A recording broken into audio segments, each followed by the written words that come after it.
عزیز طلبہ و طالبات، السلام علیکم۔ آن لائن تدریسی خدمات میں آپ تمام کا خیر مقدم۔ میں آصف خان سر، مددگار معلم، معید المسلمین ہائی اسکول، عثمانیہ کالونی پربھنی۔ عزیز طلبہ و طالبات، ہم نے پچھلے ویڈیو میں جماعت دوم کے تاریخ اس مضمون کے پہلے سبق تاریخ نویسی مغربی روایات اس سبق کے بارے میں معلومات حاصل کرے، جس میں ہم نے مختلف نکات کے بارے میں معلومات حاصل کرے۔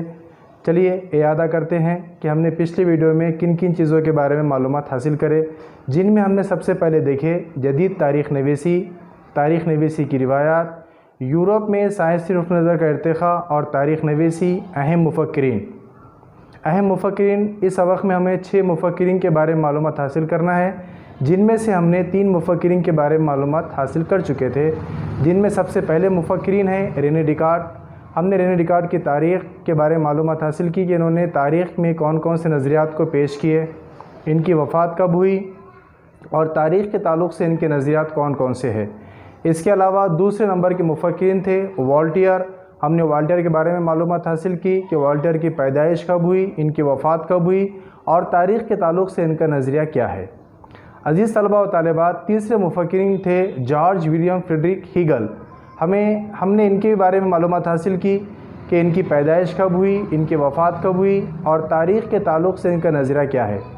عزیز طلبہ، ہمیں اس ویڈیو میں دیکھنا ہے بچے ہوئے 3 مفکرین کون کون سے ہیں، ان کے بارے میں معلومات حاصل کریں گے، جن میں آج کے پہلے مفکرین ہیں لیوپولڈ وان رانکے، دوسرے نمبر کے مفکرین ہیں کارل مارکس اور تیسرے نمبر کے مفکرین ہیں مائیکل فوکو۔ ان تینوں مفکرین کے نظریات کیا ہے تاریخ کے تعلق سے، ہمیں ان کے بارے میں معلومات حاصل کرنا ہے۔ اس کے علاوہ اینلس نظام کیا ہے، اس کی تعریف دیکھیں گے اور اسی کے ساتھ ساتھ نسائی تاریخ نویسی۔ عزیز طلبہ، اس یہاں پر سبق مکمل ہو جاتا ہے ہمارا۔ سبق مکمل ہو جانے کے بعد میں اس کے مشقی سوالات بھی حل کریں گے۔ عزیز طلبہ، درسی کتاب اور نوٹ بک ساتھ میں رکھیں تاکہ آپ کو اہم نکات لکھنے میں آسانی ہو۔ آج کے ہمارے پہلے مفکر ہیں لیوپولڈ وان رانکے، جن کی پیدائش 1795 میں ہوئی اور ان کی وفات 1886 میں ہوئی۔ جدید تاریخ کا بانی کہا جاتا ہے کیونکہ کلاس روم میں سیمینار مذاکرے کا طریقہ نافذ کیا۔ مذاکرہ یعنی کسی بات پر تذکرہ کرنا، تاریخی دستاویزات کا انعقاد اور تجزیے کا جائزہ لیا۔ 19ویں صدی میں تاریخ نویسی پر برلن یونیورسٹی پر رینکے کے خیالات کا اثر تھا۔ لیوپولڈ وان رانکے نے اس بات پر زور دیا کہ تاریخی واقعات سے متعلق تمام کاغذات اور دستاویزات کی تحقیق ہونی چاہیے۔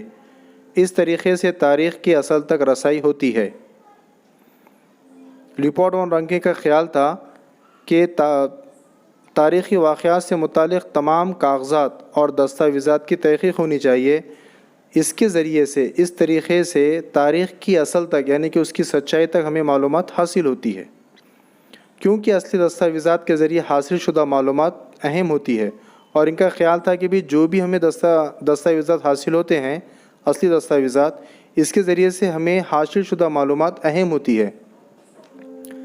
تاریخ کے خیالی واقعات پر تنقید کی کہ تاریخ کے اندر خیالی واقعات کو پیش نہیں کرنا چاہیے۔ اس بات پر اس نے تنقید کی۔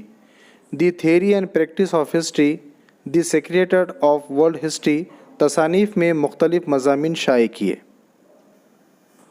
عزیز طلبہ، ہمارے دوسرے مفکر ہے کارل مارکس۔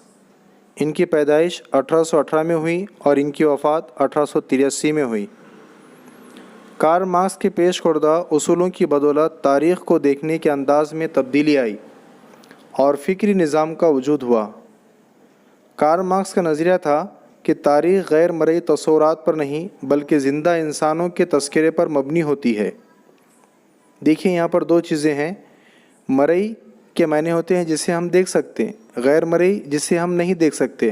تو کارل مارکس کا یہ نظریہ تھا کہ تاریخ غیر مرئی تصورات پر نہیں بلکہ زندہ انسانوں کے تذکرے پر مبنی ہوتی ہے، جیسے خیالات کارل مارکس نے پیش کیے۔ انسانوں کے آپسی تعلقات بنیادی ضرورتوں کو پورا کرنے کے لیے موجودہ پیداوار کے ذرائع کی نوعیت اور ملکیت پر مبنی سماج کی ہر طبقے کو وسائل یکساں طور پر میسر نہیں ہوتے، جس کی وجہ سے غیر مساوی تقسیم سے سماج میں طبقاتی کشمکش انسانی تاریخ اسی طبقاتی عدم مساوات کی تاریخ ہے۔ جن طبقات کے پاس پیداوار کے ذرائع ہو وہ دیگر طبقوں کا استحصال کرتے ہیں۔ استحصال کرنا، ان کو کسی قسم سے نقصان پہنچانا، یہ تمام نظریات کارل مارکس کے تھے۔ عزیز طلبہ، ہمارا اگلا پوائنٹ ہے اینلس نظام۔ 20ویں صدی میں اینلس تاریخ نویسی کا آغاز ہوا۔ تاریخ کے مطالعے کو صرف بادشاہوں، جنگوں، عظیم رہنماؤں اور سیاست تک محدود نہ رکھتے ہوئے اس دور کے موسم، مقامی لوگ، زراعت، تجارت، ٹیکنالوجی، نقل و حمل، مواصلاتی وسائل جیسے موضوعات کا بھی مطالعہ اہم سمجھا جانے لگا۔ عزیز طلبہ، اینلس نظام میں اس بات پر زور دیا جانے لگا کہ تاریخ کے مطالعے کو صرف بادشاہوں تک، یعنی کہ اس زمانے میں کون کون سے بادشاہ تھے، ان کی حالات زندگی کس طریقے سے تھی، انہوں نے کون کون سے جنگیں لڑی، عظیم رہنما کون تھے، اور اس زمانے میں سیاست کس طریقے سے کی جاتی تھی، یہاں تک محدود نہ رکھتے ہوئے بلکہ اس کے علاوہ اس دور میں موسم کس طریقے سے تھا، وہاں کے مقامی لوگ کس قسم سے زراعت کرتے تھے، ان کی تجارت کون سی تھی، اس زمانے میں لوگ کون سی ٹیکنالوجی استعمال کرتے تھے، آنے جانے کے لیے، آمد و رفت کے لیے، نقل و حمل کے لیے وہ کون سے سواری کا استعمال کرتے تھے، اور آپس میں بات چیت کرنے کے لیے ان کے پاس مواصلاتی وسائل کون سے تھے، ان تمام موضوعات کا بھی مطالعہ کرنا اہم سمجھا جانے لگا۔ اینلس نظام کی ابتدا اور ارتقاء کا صحرا فرانسیسی مورخوں کے سر بنتا ہے۔ اس اینلس نظام کی بدولت تاریخ نویسی کو ایک الگ اور نئی سمت مل گئی۔ عزیز طلبہ، ہمارا اگلا پوائنٹ ہے نسائی تاریخ نویسی۔ نساء یعنی کہ خواتین کی تاریخ نویسی۔ سیما دا بوا نامی فرانسیسی دانشور نے خواتین کے نقطہ نظر کے مطابق کی گئی تاریخ کی اثر نو تشکیل کی اور نسائیت کا بنیادی کردار ثابت کیا۔ سیما دا بوا نامی جو فرانسیسی دانشور تھی، اس نے خواتین کے نقطہ نظر کے مطابق کی گئی تاریخ کو پھر سے شروعات سے تشکیل کی اور نسائیت کا بنیادی کردار ثابت کیا۔ مردوں کی فوقیت پر مرکوز تاریخ پر اثر نو غور کرتے ہوئے تاریخ نویسی میں خواتین کی شمولیت کی گئی۔ خواتین کی زندگی سے جڑی ملازمت، روزگار، تجارت، ان سے متعلق ادارے، خواتین کی زندگی جیسے مختلف پہلوؤں پر تفصیل سے تحقیق کی ابتدا ہوئی۔ عزیز طلبہ، 1990 کے بعد خواتین کو ایک علیحدہ سماجی طبقہ تسلیم کر کے تاریخ نویسی پر زور دیا گیا۔ عزیز طلبہ، ہمارا اگلا پوائنٹ ہے مائیکل فوکو، جو ہمارے اس سبق کے آخری مفکر ہے۔ مائیکل فوکو کی پیدائش 1926 میں ہوئی اور ان کی وفات 1984 میں ہوئی۔ یہ ایک فرانسیسی مورخ تھے۔ اپنی کتاب آرکیالوجی آف نالج میں واضح کیا کہ تاریخ کو زمانی ترتیب سے ایک ساتھ پیش کرنے کا طریقہ غلط ہے۔ مائیکل فوکو کا یہ نظریہ تھا کہ تاریخ کو زمانی ترتیب سے پیش کرنے کا طریقہ بالکل غلط ہے۔ عزیز طلبہ، تاریخ کے اعتبار سے زمانے کی 3 قسمیں ہیں: عہد قدیم، عہد وسطیٰ اور عہد جدید۔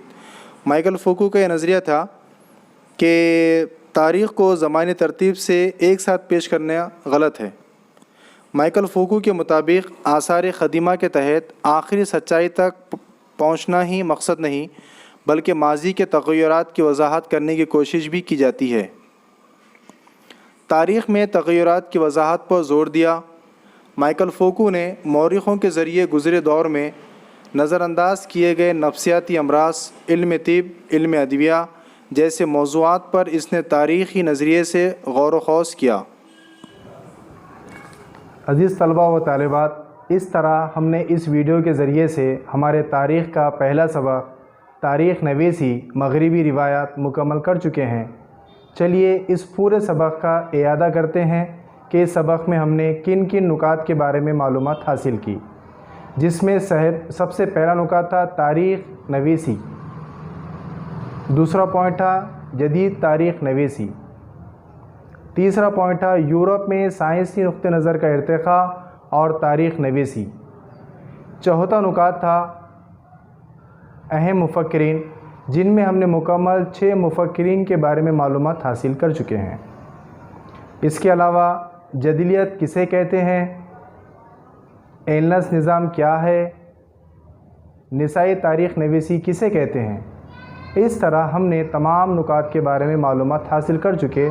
امید ہے آپ کو اس ویڈیو کے ذریعے سے تمام نکات اچھے طریقے سے سمجھ میں آئے ہوں گے۔ عزیز طلبہ، اگلے ویڈیو میں ہم اس سبق کے مشقی سوالات کے بارے میں معلومات حاصل کریں گے اور مشقی سوالات حل کریں گے۔ تب تک کے لیے خدا حافظ، السلام علیکم۔